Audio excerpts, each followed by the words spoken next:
Hi friends, ಎಲ್ರಿಗೂ ನಮಸ್ಕಾರ. ಶಿವರಾತ್ರಿ ಹಬ್ಬದ ದಿನ ಬೆಳಗ್ಗೆನೆ ನಮ್ದೊಂದು ಈವೆಂಟ್ ಇತ್ತು. ನಾನು ಅದೇ ರೀತಿ ಬೆಳಗ್ಗೆ ಬೇಗ ಎದ್ದು ಗಾಡಿ ಎತ್ಕೊಂಡು ಹೊರಟೆ. ಹೋಗ್ತಾ ದಾರಿಲಿ ನಮ್ಮ ಹುಡುಗನ್ನ ಎತ್ತಾಕೊಂಡು ಹಂಗೆ ಮುಂದೆ ಬಂದ್ವಿ. ಇಲ್ಲೊಬ್ಬ ಶಿಷ್ಯ ಇದ್ದ, ಇವನ್ನ ಎತ್ತಾಕೊಂಡು ಹೋಗ್ಬೇಕಿತ್ತು. ಬಂದ ನೋಡ್ರಿ, ಇವನ್ ಕರ್ಕೊಂಡು ಈವೆಂಟ್ಗೆ ಹೋಗೋಣ ಅನ್ಕೊಂಡೆ. ಹಂಗೆ ಹೋಗ್ತಾ ಒಂದು ಸೆಲ್ಫಿ ವಿಡಿಯೋ ಮಾಡ್ಕೊಂಡ್ವಿ, ನಮ್ದು ಒಂದು ಇರ್ಲಿ ಅಂತ. ಗೋಡನ್ ಹತ್ರ ಹೋಗಿ ಐಟಮ್ ಎಲ್ಲ ಎತ್ಕೋಬೇಕಿತ್ತು. ಅದಕ್ಕೆ ಗೋಡನ್ ಹತ್ರ ಹೋಗಿ ಹುಡುಗನಿಗೆ ಕೀ ಕೊಟ್ಟು, ನೀನು ಒಬ್ನಿಗೆ ಅಂಗಡಿ ತೆಗಿಯಕ್ಕೆ ಹೇಳಿ ಇನ್ನೊಬ್ನಿಗೆ ಐಟಮ್ ಎಲ್ಲ ಎತ್ತಿಡಪ್ಪ ಅಂತ ಹೇಳಿದ್ದೆ. ಇವ್ನು ನೋಡ್ರಿ, ಐಟಮ್ ಎತ್ತಿಡು ಅಂದ್ರೆ ಹೆಂಗ್ ನಿಂತವನೆ. ಓಪನ್ ಮಾಡಿದ್ಮೇಲೆ ಐಟಮ್ ಎಲ್ಲ ಸರಿಯಾಗಿ ಎತ್ತಿಡ್ಕೊಂಡು ಎಲ್ಲದನ್ನು ನೀಟಾಗಿ ಇಟ್ಕೊಂಡಿದೀವ, ಕರೆಕ್ಟಾಗಿ ಇದ್ದಾವ ಐಟಮು ಎಲ್ಲ ಚೆಕ್ ಮಾಡ್ಕೊಂಡು ಬೇಗ ಅಲ್ಲಿಂದ ಹೊರಟ್ವಿ. ಆಲ್ರೆಡಿ ಅವರು ಒಂದ್ಸಲಿ 2 ಸಲ ಫೋನ್ ಮಾಡಿದ್ರು. ಅವರಿಗೆ 11 ಗಂಟೆಗೆ ರೆಡಿ ಕೊಡಬೇಕಿತ್ತು. ಹಾಗಾಗಿ ಸ್ವಲ್ಪ ನಾವು ಬೇಗ ಹೊರಟ್ವಿ.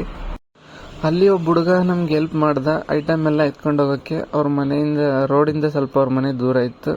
ಹಾರ್ಟ್ ಶೇಪಲ್ಲಿ ಬರ್ಡೇ ಡೆಕೋರೇಷನ್ ಮಾಡಬೇಕಿತ್ತು. ಆಲ್ರೆಡಿ ನಮ್ಮ ಹುಡುಗ ಅದನ್ನೆಲ್ಲ ಜೋಡಿಸ್ಬಿಟ್ಟು ಫಟ್ ಅಂತ ಕೆಲಸ ಸ್ಟಾರ್ಟ್ ಮಾಡಿಬಿಟ್ಟ. ಇವನ್ ಬಲೂನ್ ಎಲ್ಲ ಹೊಡೆದಂಗೆ ನಾನು ಅವನ್ನೆಲ್ಲ ತಗೊಂಡು ಆರ್ಚ್ಗೆ ಅಟ್ಯಾಚ್ ಮಾಡಿದೆ. ಇನ್ನು ಅವಾಗ ತಾನೇ ಕೆಲಸ ಸ್ಟಾರ್ಟ್ ಮಾಡಿದ್ವಿ. ಇನ್ನು ತುಂಬಾ ಕೆಲಸ ಇತ್ತು. ಅವನು ಇನ್ನೂ ಬಲೂನ್ ಹೊಡಿಲಿ ಅಂತ ನಾನು ಸ್ವಲ್ಪ ಹೊರಗಡೆ ಹೋಗಿ ಬಂದೆ. ಆಲ್ರೆಡಿ ನಾನು ಹೊರಗಡೆ ಹೋಗಿ ಬಂದಾಗ ಯಾರೋ ಟೀ ತಂದು ಕೊಟ್ಟವ್ರಂತೆ. ಟೀ ಕುಡಿತಾ ಇದ್ದ. ನನ್ನ ಮಗನಿಗೆ ಎಣ್ಣೆಗಿಂತ ಟೀ ತುಂಬಾ ಇಂಪಾರ್ಟೆಂಟ್. ಆಗಿದ್ದಾಗಾಯ್ತು, ಮುಚ್ಚಾಲೆ ಬಾಯ್ಲಿ, ಎಷ್ಟು ಮಾತಾಡ್ತಿದ್ಯಾ?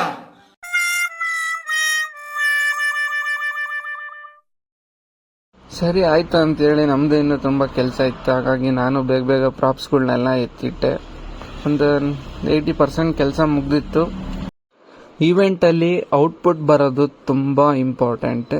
ಹಾಗಾಗಿ ನಾವು 99.9% ಅಲ್ಲ 100% ಔಟ್ಪುಟ್ ಕೊಡೋಕ್ಕೆ ಯಾವಾಗಲೂ ಇದು ಮಾಡ್ತಿರ್ತೀವಿ. ಫೈನಲಿ ಔಟ್ಪುಟ್ ಈ ಥರ ಬಂತು ನೋಡಿ. ಅವರು ತುಂಬ ಚೆನ್ನಾಗಿ ಬಂದಿದೆ ಅಂತ ಹೇಳಿ ನಮಗೆ ಸ್ವಲ್ಪ ಕಾಂಪ್ಲಿಮೆಂಟ್ಸ್ ಕೊಟ್ಟರು. ಹಂಗೆ ಹೊರಗೆ ಬರ್ತಾ ಬರ್ಡೇ ಪಾಪ್ಗೆ ವಿಶ್ ಮಾಡಿ, ಅವರು ನಮ್ಗೆ ಗೊತ್ತಿರೋ ಊರಾಗಿಂದ ಸ್ವಲ್ಪ ಮಾತಾಡ್ಕೊಂಡು ಅವರಿಗೆ ಬಾಯ್ ಹೇಳಿ ಬಂದ್ವಿ. ಆಲ್ರೆಡಿ ಹೊಟ್ಟೆ ಸಿಕ್ಕಾಪಟ್ಟೆ ಹಸಿತ್ತು. ಈ ನನ್ನ ಮಗನ ಮನೆಗೆ ಬಿಟ್ಟು ನಾನು ಮನೆಗೆ ಹೊರಟೆ. ಇದು ಇವತ್ತಿಂದು ಇಷ್ಟು ಬ್ಲಾಗ್ ಆಗಿತ್ತು. Thank you so much. Bye.